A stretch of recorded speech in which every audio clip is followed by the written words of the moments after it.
रतलाम की मीराकुटी लक्ष्मणपुरा क्षेत्र में रिटायर्ड शिक्षिका की हत्या के आरोपी को पुलिस ने शॉट एनकाउंटर कर पकड़ लिया है।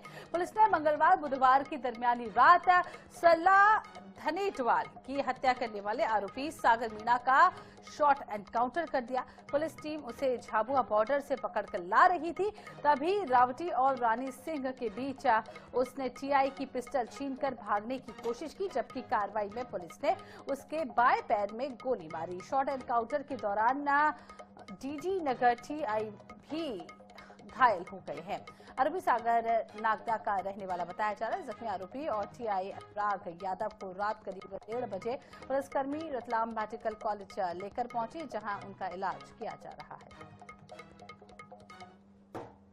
देखिए, 2 दिवस पूर्व जो महिला सीनियर सिटीजन की जो है हत्या हुई थी, हत्या संग लूट के जो जघन्य वारदात जो है आरोपी के द्वारा की गई थी, इसमें तत्काल जो है 2 दिनों से जो है टीम लगी हुई थी। इसमें लीड्स मिले थे और लीड्स के आधार पर जो पूरी की पूरी जो इनकी जो एक मॉडस थी, इसकी टीम थी, इनको राउंड अप किया गया था। जो एक्यूज्ड को एक्यूज्ड हैं, उनके कथन के आधार पर, इनके कथन के आधार पर इन सभी को जो है पुलिस अभिरक्षा में लिया गया था। मुझे जो इन्वेस्टिगेटिंग ऑफिसर के द्वारा बताया गया है वो ये है कि इसके बाद पुलिस अभिरक्षा में लेने के बाद इन्होंने जो है भागने का प्रयास किया और पुलिस के ऊपर जो है हमला करने का प्रयास किया। उसी के सेल्फ डिफेंस में जो है पुलिस ने यह कार्रवाई की है।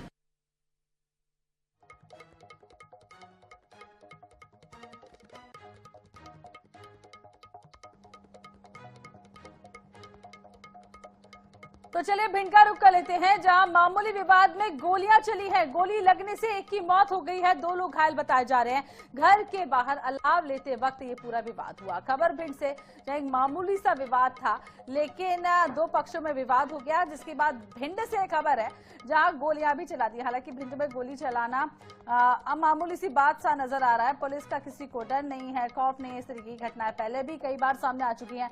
तो गोली लगने से एक युवक घायल हो गया है, इलाज के लिए अस्पताल में भर्ती करा दिया गया है। विवाद था अलाव जलाने को लेकर और 2 पक्षों में विवाद बढ़ गया। गोली लगने से एक की मौत हुई है, 2 घायल बताए जा रहे हैं।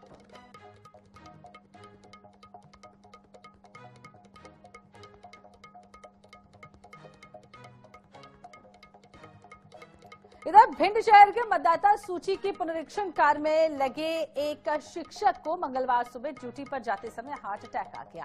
शिक्षक रविंद्र शाक्य को गंभीर हालत में जिला अस्पताल में भर्ती कराया गया, जहां उनका उपचार जारी है। परिजनों का आरोप है कि शिक्षक लंबे समय से दिल की बीमारी से जूझ रहे हैं, लेकिन अधिकारियों ने उनकी बीमारी को नजरअंदाज कर सस्पेंड करने की धमकी देकर काम करने लगे और उन्हें काम करना पड़ा, जिसके लिए वो मजबूर थे। बता दें कि महावीरगंज निवासी शिक्षक रविंद्र शाक्य को मतदाता सूची परिरक्षण अभियान में बूथ लेवल ऑफिसर बनाया गया, जो कि लंबे समय से हार्ट की गंभीर बीमारी से पीड़ित है और उनका इलाज दिल्ली के एम्स अस्पताल में भी चल रहा है। इसके बावजूद उनकी तैनाती विक्रमपुरा वार्ड क्रमांक 10 में कर दी गई है। परिजनों का कहना है कि लगातार दबाव और भय के माहौल ने उनका स्वास्थ्य बिगाड़ दिया।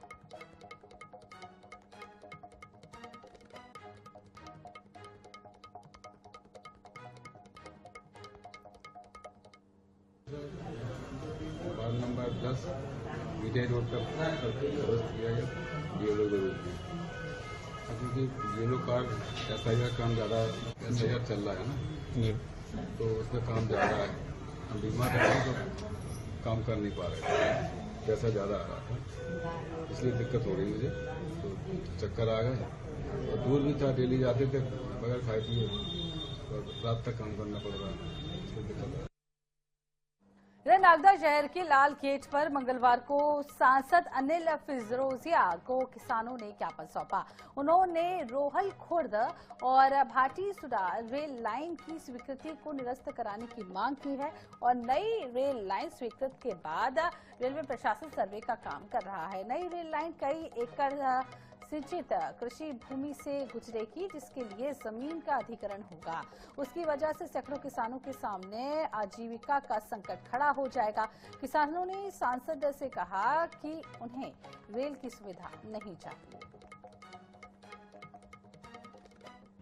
भारतीय किसान संघ के हमारे सभी कार्यकर्ताओं ने आज यहाँ पर ज्ञापन दिया है कि रोहलपुर से भाटी सुबह जो रेलवे लाइन स्वीकृत हुई है इससे किसानों की ज़मीन जा रही है।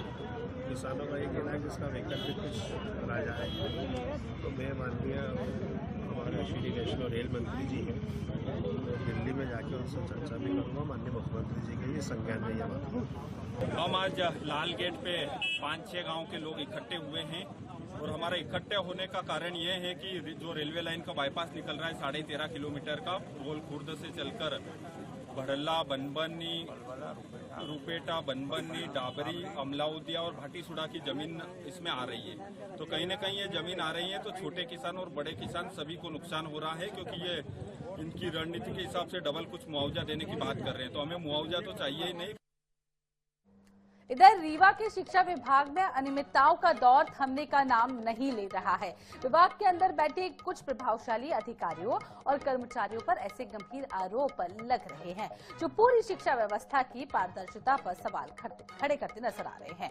बीते कई महीनों से एक महिला अतिथि शिक्षिका अपने हक की लड़ाई लड़ रही है और उसकी वजह से फर्जी अनुकंपा नियुक्ति कराने वाले मास्टरमाइंड ने पूरा मामला ऐसा कर दिया कि पीड़िता का भविष्य ही दांव पर लग गया है। सबसे हैरान कर देने वाली बात यह है कि शिक्षिका विभाग के कुछ अधिकारी रातों रात एक दूसरे अतिथि शिक्षक की पूरे महीने की हाजिरी भरवाकर उसकी नियमित उपस्थिति दर्शा रहे हैं। इससे साफ होता है कि विभाग में दस्तावेजों के साथ छेड़छाड़ करना कोई बड़ी बात नहीं है। पीड़ित शिक्षिका कई महीनों से न्याय की गुहार लगा रही है, लेकिन विभागीय अधिकारी चुप्पी साधे हुए हैं, जबकि उच्च अधिकारी हर बार जांच का हवाला देकर सिर्फ औपचारिकता निभा रहे हैं। उपस्थिति रजिस्टर इस बात का प्रमाण देता है कि एक ही रात में पूरी उपस्थिति लगा दी गई है। ये पढ़री का है जो अभी मैडम थे, अभी संज्ञान में जो आया है इसकी जांच है। इसमें जो नियमानुसार होगा वेतन का, अगर काम किया तो वेतन मिलेगा। वेतन जो काम करते हैं गेस्ट अतिथि शिक्षक रखे जाते हैं तो उनका वेतन दिलाया जाएगा, ऐसा नहीं। सर, मेरी ज्वाइनिंग ऑनलाइन 22 अगस्त को हुई थी। तब से लेकर मैं आज तक ऑनलाइन अटेंडेंस लगा रही हूँ। ऑनलाइन मेरी सारी चीजें जाती हैं, उसके बाद भी मेरी आज तक वेतन नहीं दी गई।